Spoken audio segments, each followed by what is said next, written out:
salamat po sa inyo. Dahil kung hindi po dahil sa inyo, hindi po malalaman ni Ma'am Nancy na ganito yung kalagayan namin dito. Hindi rin makakarating sa amin yung tulong kung hindi sa pamamagitan po ninyo. Kaya maraming salamat po, Kuya.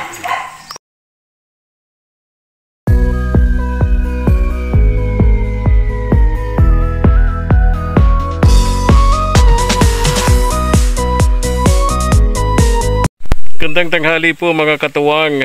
Ngayon pong tanghali, pupuntahan po natin, i-update namin kayo kay Tatay Gabino doon sa bahay na ginagawa para po kay Ate Salvi. And at the same time, pag natapos po yun mga katuwang, mga kagapay, dadalhin po doon si Tatay Gabino sa bahay po ni Ate Salvi para doon siya alagaan ni Ate Salvi, para hindi naman masyadong mahirap sa part ni Ate Salvi na pabalik-balik siya rito sa bahay ni Tatay Gabino para alagaan siya, pakainin, etc. etc.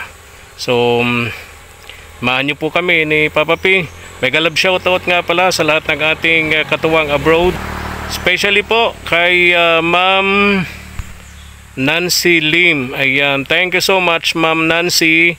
And ang tanging may gaganti lamang po namin mga katuwang sa mga tulad po ni Ma'am Nancy, sa mga katuwang at kagapay natin abroad, ipanalangin po ang kanilang kapayapaan at kaligtasan sa kanyang buong pamilya mga katuwang. And syempre, more success and blessings para po sa kanilang pamilya mga katuwang. Ayan, dyan po sa USA, kung di ako nagkakamali. Thank you so much, Ma'am Nancy Lim. Ayan, maraming salamat po.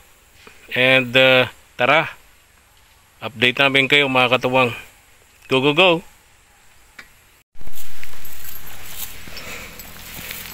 Ang tanging bilin kasi sa amin ni Tatay Gabino, tinapay. Laging tinapay.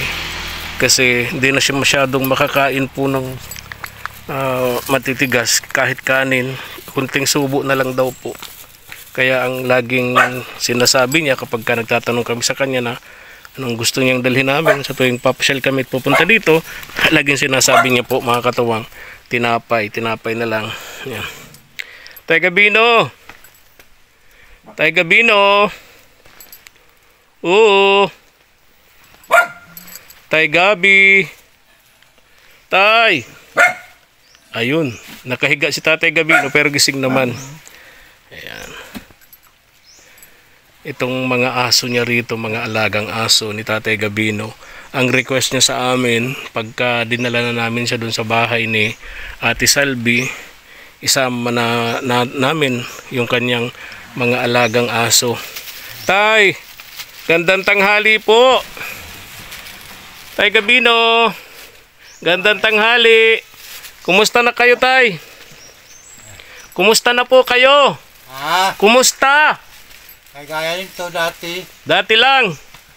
Kumain na kayo? Kumain na.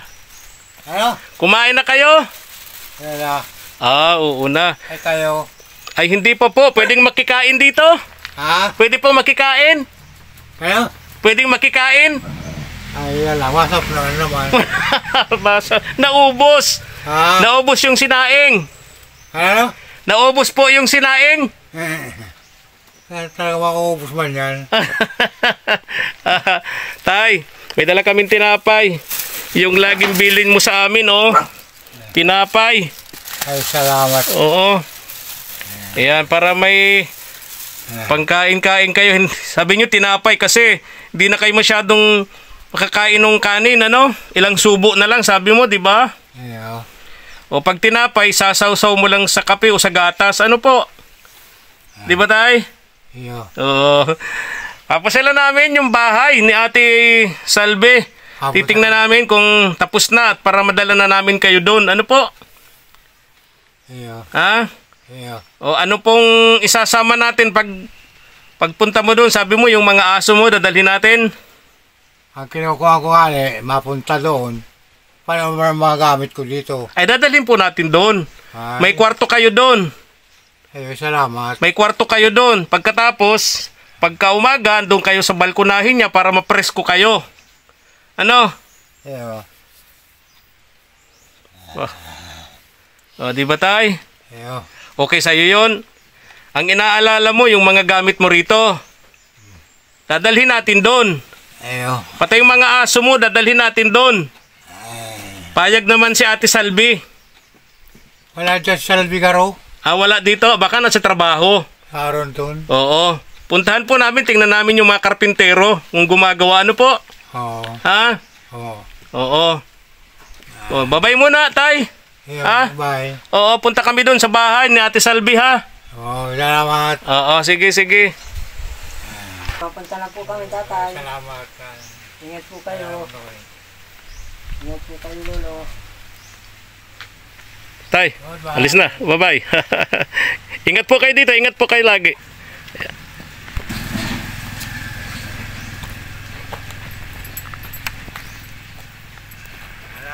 Bye. Bye, tay. Bye. Bye.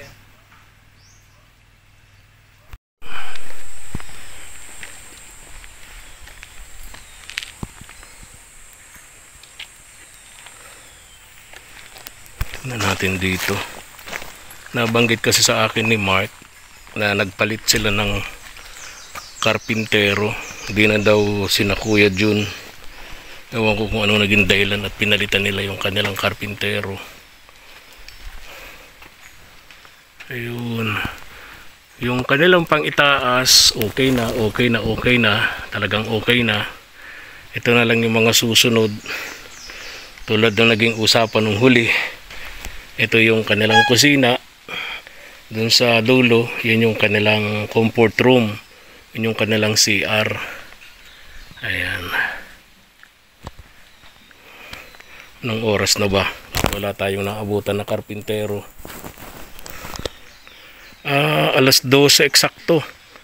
Alas 12 eksakto mga katuwang. Kaya siguro yung mga karpintero umuwi muna para mag-lunch.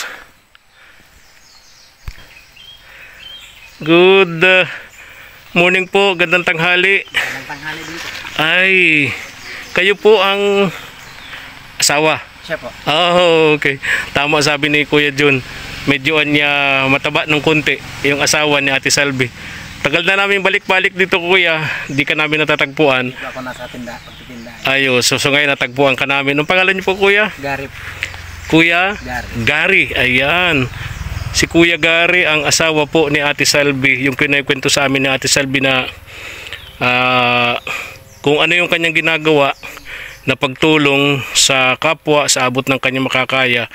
Ganon din itong si Kuya Gary. Kaya naintindihan ni Kuya Gary yung ginagawa ng kanyang asawa, kanyang may bahay sa Ate Salvi, kung paano niya alagaan yung mag-asawa ni Tatay Gabino hanggang sa namatay yung asawa ni Tatay Gabino. Ano? Naalagaan pa rin ni Ate Salvi, no? Hanggang ngayon andiyan pa rin si Ate Salvi. At dahil diyan sa kabaitan po ninyong yan, gumamit ang Diyos ng kasangkapan para kayo po ay matulungan. Dahil alam naman po namin kung bakit kayo po ay hindi makapagtrabaho ng mabibigat, dahil nabanggit nga po ni Ate Salvi sa amin na kayo po ay may sakit sa puso. Tama po? Oo nga po. Yung heart enlargement daw, lumalaki yung puso niyo po. Malaki po yung puso ko. Oo. Ito naman si Papa P, dalawa ang puso. Dalawa ang puso nito ni Papa P. Si Madam Reyna may sakit sa puso. Ikaw ang maswerte, Papa P. Dalawa ang puso mo. Si Madam Reyna may sakit sa puso. Ito si Kuya Gary may sakit sa puso. Swerte yung walang puso. Yun. Napatawa si Kuya Gary. Dali Kuya, ang init dito. Dito kayo. Dito tayo. Dito tayo ang pwesto. Yan, ang ganda ng lugar ninyo dito. Lagi daw kayo nagtitinda ng kakanin. Naglalako. Aral sa araw-araw po. Pag Halos- wala akong nararamdaman, Kaya nga, natin lang. halos dumadating kami dito minsan maaga pa, mga 9 o'clock, 8 o'clock wala na kayo. Naalis pa ako dito mga alas 3 ng madaling araw. Oh, napakasipag nyo naman. Alas 3 ng madaling araw umaalis na Alas 3 ng kayo. madaling araw na ako Nagtitinda na kayo, naglalako na kayo. Ano pa po siyempre po, nagagayak nung paninda. Paninda. Opo. Ano yan, binibili nyo o paano kayo na nagluluto? Paluto na lang po yun. Paluto na lang. Dahil hindi na kaya kami pa magawa. Oo. Maganda yung lagyan ng mga tilapia fingerlings, no? Ha? Ano yung tubig malinis. Oo. Ayun. Sabi ni Ate Salvi, yung may bahay po ninyo, napakasipag nyo nga raw po. Kaya nga lamang syempre, hindi sapat yung kinikita ninyo para maayos tong bahay po ninyo. Ano? Tulad nito, di ba yung laki na ng gastos, di po ba Kuya Gary? Oo nga po. Magkano kinikita mo sa pagtitinda-tinda ng kakanin? Hindi po pare-pareho. Hindi pare-pareho. Medyo maganda-ganda ang bintahan. Nakakakuha naman kahit papano. Okay. Pero pagka talagang matumal. Paanong matumal? Yung katulad po ng marami kang kasabay na mga magtitinda. Okay. Kasi, ano yon sa kalsada kayo nagsisigaw, ganon. Kutsinta kayo riya, put-put, ganon. Okay. Kailangan maging maaga ka. Opo, at yung mga yung mga pandesal kayo. Oo. Yung mga naka-rolling pandesal. Kaya nga. Pag nakabila na sila siyempre ng pandesal, di na sila bibili ng para tinda mo, di ba? Kinabukasan. May almusalan na sila. Okay. Si Ate Salvi naman, sabi niya, kinikita niya, ano ba yun? Parang 25 pesos isang oras na pagbabalat ng pinya. Grabe, ano? Pero matyaga pa rin kayo mag-asawa. Sabi nga niya, kahit pa paano may maitutulong ako sa iyo, kahit konti. Kaya nga, yun ang sabi niya.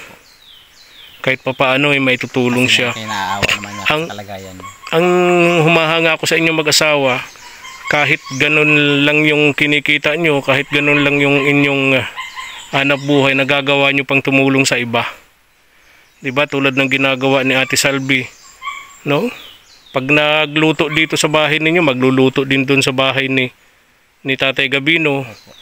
Bibigyan niya ng bigas, ng ulam, ng kapagkain doon yung Tatay Gabino. Kung iba-iba, hindi na niya intindihin yun, di ba? Kaya lang may puso kayong para sa pagtulong. Tulad nga ng kinikwento ni Ate Salvi. Kayo daw may tinutulungan din daw sa may Camarines Sur. Meron po. At yun naman po ay wala ng halos wala ng pamilya yun. Paano pong istorya ng Kuya Gary? Ano po, tuwing umaga nakikita ko yung lagi nasa gilid ng kalsada, nag-aantay siya ng madadaan, nanghihingi siya. Oo. Tapos may dala-dala siya minsan mga nakabugkos na gabi. Sabi niya, bibinta ko ika ito at gusto ko ba ika makakuha ng pambili. Sabi ko, bakit po ako? Wala na niya akong pamilya, ay iniwan na niya ako ng pamilya ko. Talaga? Ilang edad yun, Kuya Gary? Siguro po mga 78 or matanda na. Babae, lalaki? Lalaki po. Tinutulungan mo siya hanggang ngayon? Doon sa Kamsur? Tuwing makikita ko po, tuwing magkakasalubong kami, binibigyan ko talaga siya. Okay. Minsan pagka nakita ko may mga nagluluto naman doon ng pansit, binibilhan ko siya. Tapos minsan, Kuya Gary, kapag pwede kaming sumama sa iyo, no, sasama kami para makita namin ang kalagayan nung anong pangalan ng tatay, ng lolo? Mario. Anyway, ano mo naman yung bahay? Opo. Giba-giba yung bahay, di naman. Hindi ko po nadatnan yung bahay kasi yun po yung bahay nung pinupuntahan niya doon po sa Maynuga. Okay. So tinutulungan mo yun? Opo. So kayong mag-asawa, kahit naghihirap, kahit gano'n lang kinikita nyo, may mga pamamaraan pa rin kayo para makatulong sa kapwa. Ano po? Ang galing. Kukunti ang ganyan, Kuya Gary, no? Kaya ang Diyos gumawa rin ng paraan para matulungan kayo. Yan yung naalala ko madalas na sinasabi, wag daw nating aalisin sa puso natin ang awa sa kapwa. Kasi pag marunong daw tayong maawa sa kapwa, kakaawaan din tayo. Nangyari na nga sa inyo mag-asawa, di ba? Hindi ko nga po inaasahan na mangyayari din to. Yung ako ang nagtutulong tapos yung kami naman yung tinutulong. Di ba? Nangyari nga yan sa inyo mag-asawa. Kahit kumbaga sa akin, kaunting bagay lang naman yun para sa akin. Kumbaga, sobra-sobra naman yun sa akin. Binahagi ko dahil sa kanya at alam ko naman walang tutulong sa kanya. Kaya nga na madalas ko mapakinggan niya sa simbahan, kapag ikaw daw tumulong, tutulungan ka rin. Pagka ikaw ay naawa sa kapwa, kakaawaan ka rin. Kaya wag daw nating aalisin sa puso natin yung awa sa kapwa. Kasi kakaawaan din tayo. Nangyari na nga sa inyo ni Ate Salvi, sa inyong mag-asawa, na kayong dalawa marunong maawa sa kapwa. Ang ginawa ni Lord, naawa sa inyo. Eto, gumamit siya ng tao sa pangalan ni Ma'am Nancy Lim. Pasalamatan mo, Kuya, si Ma'am Nancy. Ma'am Nancy, salamat po ng marami sa mga tulong niyo sa amin. Hindi ko po inaasahan na ganito kalaki yung maibibigay niyo sa amin. Di ba? Madali lang po. Sandali lang po at sumakit yung dibdib ko. Oo. Paano yan kapag ka may ganyan sakit sa puso? Mahina na yan sa mga lakaran. Mahina na po. Pag ako naglalakad ay pagka nakalagpas ako mga 200 meters, nahinto ako't gawa ng... Sumasakit ang dibdib nahihirapan mo. akong huminga. Kahit mag-usap-usap lang tayo? Hirap na hirap talaga ako. Ay, sorry ha. Baka sa kwentuhan natin napapagod ka. Ha? Nakakaya naman. Ha? Uy, pasensya ka na, Kuya Gary. Nahapo. Paano?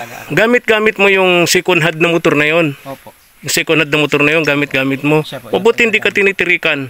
Madalas, Ano? madalas po. Madalas. Po.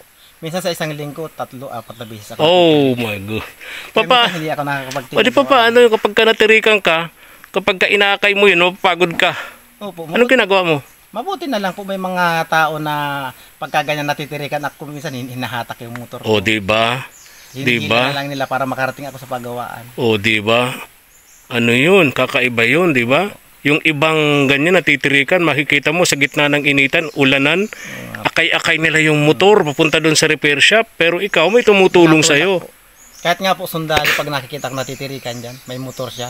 Sabi sige na ikat itutulak ko anya hanggang sa paggawaan ng O di ba? paggawaan ng motor para makarating ka ng Di ba, Papa P? Ang Diyos gumagawa ng paraan para matulungan sila mag-asawa.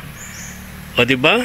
Sa kwento mong yan, Kuya Gary, di ba? Oo nga po. Ang iba, ang layo-layo inaakay na lang motor dahil sira, pero sa'yo may tumutulong. Oo nga po. Lalo po ba ngayong mga paahon, talagang hirap na hirap talaga itulak. Pero may tumutulong sa'yo. Meron po. O Hindi imagine. sila talaga nagdadalawang isip na tumulong. O imagine.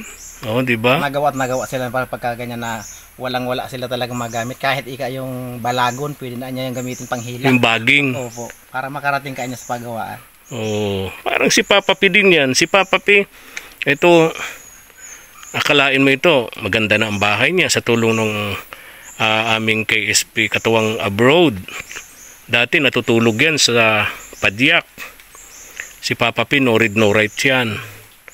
Natutulog yan sa padyak. Ngayon may pamilya na siya. Komportable na siyang hindi na sa padyak natutulog. May bahay na siyang maayos. Kumbaga, yung buong linggo binibigay niya yung kay Lord sa simbahan, maghapon niya sa simbahan. O, di ba, Papa P? Oo. O kaya Yung araw ng linggo talagang para sa Diyos yun. Inaalay ko yung para sa Diyos. Kasi pag nanalangin ka, may sagot yan. kaya may talagang ang Diyos talaga pag marunong ka, kaawaan ka. Nangyari kay Papa P, 'di ba? Nangyari na rin sa inyo ngayon, nangyayari na, 'di ba? Oh, ang ganda ng mga plano sa inyo ni Ma'am Nancy. Inaasahan. Ha? Hindi namin talaga inaasahan na may tutulong na ganito kumbaga ganito kalaki. Na halos talagang kung mag-iipon ako kahit siguro ilang beses ako magtinda, hindi ako makakapag. Ang ganda ng mga plano sa inyo. May pagawa itong bahay namin na ito. Kahit siguro Malaking bagay. abutin ng talaga taon, yung ano? tulong ni Ma'am Nancy sa amin. Kaya ngayon nga po gusto ko magpasalamat sa iyo, Ma'am Nancy. Maraming salamat po sa tulong niyo sa amin. Kasi kung wala po kayo, hindi po namin ito may ipapagawa. Kasi po sa totoo lang, kahit ilang beses po ako magtrabaho, kahit pa ulit dagdagan ko pa yung sipag ko, hindi po talaga sasapat yung kikitain ko para maipagawa namin yung bahay namin. Dahil ang totoo po talaga, bulok na po yung loob ng bahay namin. Kapag natutulog kami, laging may mga nakasahod para lang hindi kami mabasa sa loob. Kaya maraming salamat po, Ma'am Nancy. Bakit hindi ka nagtinda ngayon, Kuya Gary? Matumal kaya sir ngayon. Matumal. Bukas magtinda ka. Matitinda po. Okay. Sabi ni Ate Salvi, minsan daw sasabihin mo, uuwi ka dito wala nang paninda, pero sasabihin mo daw walang kita. Nasaan na yung paninda mo? Sabi ko, ibinigay ko na ako doon sa mga katutubo niya sa Duaka. At tuwing ako nadaan naman ako, lagi nakaabang naman yung nakatingin sa akin. Yung mga Kinsa naman ako masayang. Oo. Pinamimigay ko na lang sa kanila. Sabi ko, natutoy ko kayo ng lalagyan at andito si Kuya, maraming pasalubong galing ako ito sa malayong lugar pa. Dala ko kako ito para sa inyo. Diyan nga sa unahan ninyo, sa Tuwaka, may mga dinadaanan kami dyan ng mga katutubo sa kalsada na mga Yun po yung mga katutubo na nakatayo sa kalsada. So yung hindi mo na ibentang kakanin, Doon ko po sa kanila binibigay. Binibigay mo na sa kanila. Kanila ko binibigay Kaya pagbalik mo lahat. rito, wala ka ng dala. Wala na. Sabihin mo kay Ate Salvi, walang benta. Bakit anya walang laman? Ba't niya wala nung paninda mo? Pinamigay ko na nga kako kaysa naman ako masaya. Tama. Very good, very Pinamigay good. ko na kako doon sa mga katutubo. Very Wala naman good. kako, iuwi ko yan dito. Wala namang kakain na yan. Oo, Masasayang lang naman. very good, very good. Oh. Salamat po sa inyo. Dahil kung hindi po dahil sa inyo, hindi po malalaman ni Ma'am Nancy na ganito yung kalagayan namin dito. Hindi rin makakarating sa amin yung tulong kung hindi sa pamamagitan po ninyo. Kaya maraming salamat po, Kuya.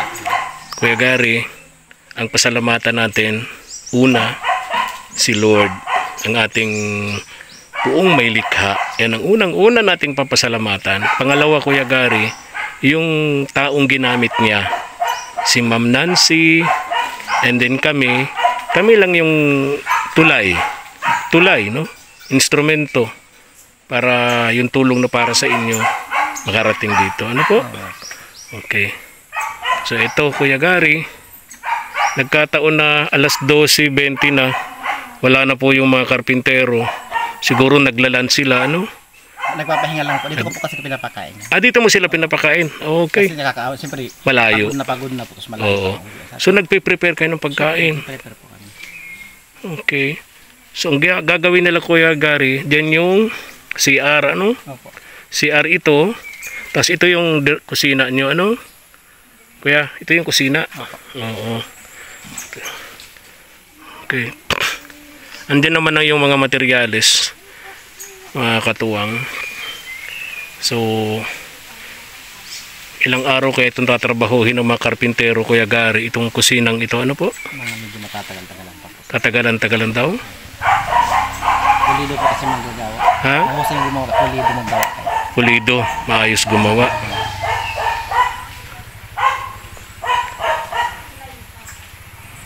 Okay naman yung takbo. Okay naman. Hindi naman mabilis, di naman mabagal. Tama lang po. Sakto lang. Sakto lang din. Wala nila. Wala na kayong problema, Kuya Gary, sa bubong, ano? Wala na po. Oo. Hindi na siya natulo. Hindi na natulo. Sabi mo nga noon nagsisiksikan kayo sa isang tabi, ano? Oo nga. Dahil pag maulan, wala na kayong mapwestuhan, bulok na po yung mga pang-itaas. Sa may buwan, makikita mo na yung liwanag ng buwan. Pero ngayon wala na, ano? Maya-maya ka ako may huhulog na dyan ng bulalaka. Oh.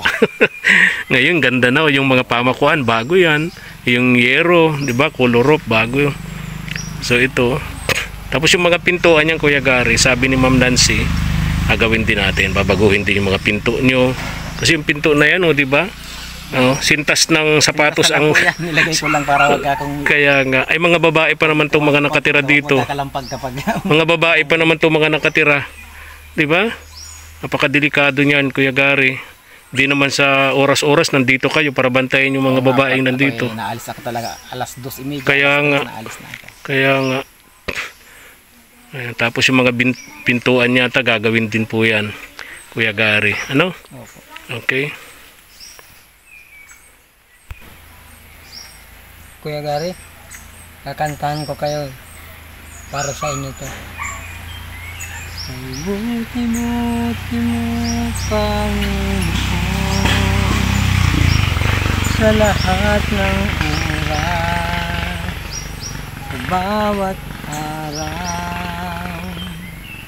Ika'y laging tapat kung magmahal, ang iyong kaan pinupuri, sinasamba kita, dakilang Diyos at Panginoon. Tunay ngang kay walang katulad, tunay ngang kay di nagbabago.